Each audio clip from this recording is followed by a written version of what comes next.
Hi, my name is Harley Abernathy. I work with Musco Sports Lighting. Today what we're going to talk about is an LED solution for your wagon wheel project. What we're going to run through a little bit is just the LED fixture, how we visor our fixtures, and then more specifics about your project in general. And then we're also going to talk a little bit about what our competitors do versus what we do.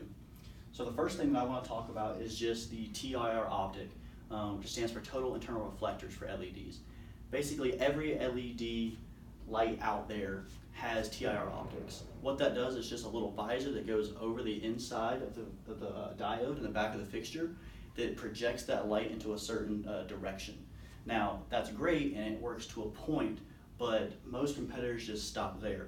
What we do at Musco is we take it a step further and we completely control that light by putting our visor on it. And what that does, and you'll see it in the presentation, it kind of cuts off the light where you don't want it to go. So we can talk about it a little bit. The other thing to talk about when you're talking about LED light is going to be spill light and glare light. That is two big important topics. Spill is just going to be essentially light going somewhere you don't want it to go.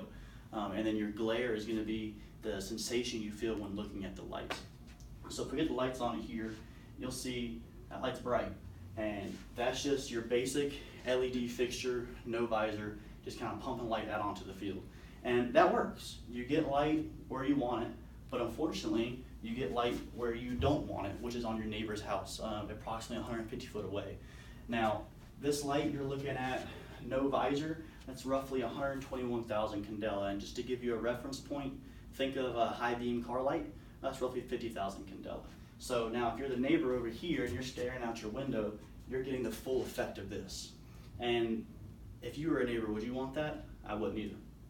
So what some of our competitors try and do is they'll take a little visor and they'll put it right up here on the fixture to try and mitigate that glare. And as you can see, what that does is you still get light onto your playing surface, but it drops just a little bit off of your neighbor's house, but not a whole lot. The light's still way over there into your neighbor's windows. And that's what we talk about, what we mean when we talk about spill light as well, is the fact that all that light is just going everywhere. It's not controlled to going where you paid for it to go, which is the playing surface. So at Musco, what we decided to do is we make our TLC, Total Light Control for LED visor. What that does is it goes over the fixture and it puts the light exactly where you want it to go. Puts it down here on the playing surface and takes it out of your neighbor's windows. So if you were to put our fixture up on a pole, you're going from that 121,000 candela that's going into your neighbor's eyes to at 150 feet, we can get it down to zero.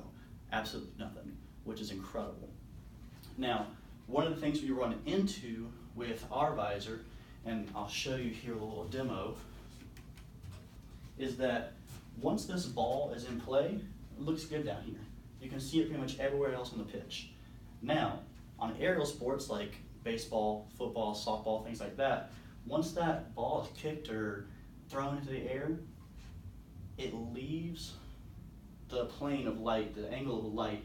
Once it crosses that, it leaves it, and you can't really see it all that well. It's kind of dark. So what we've done at Musco is we've come up with our ball tracking fixture that sits roughly 15 feet up the pole, and it shoots light up underneath the ball. And you'll see that here when I turn it on. It shoots light up, not out, so it's not on your neighbors. It's just up into the air.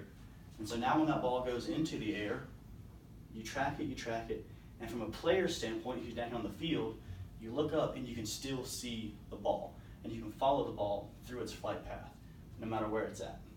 And that's important for playability. Playability is one of the biggest things we look at here at Musco, and what I mean by that is if you're going to spend money on lights, it needs to be safe for the players. That's important to me, it's important to my company, and it should be important to you as well. Because if players are not getting the amount of light and the quality of light they deserve and they need, then things happen, and that's not good. So we look at playability, and then we just look at the money that you're spending and putting the light where it needs to go.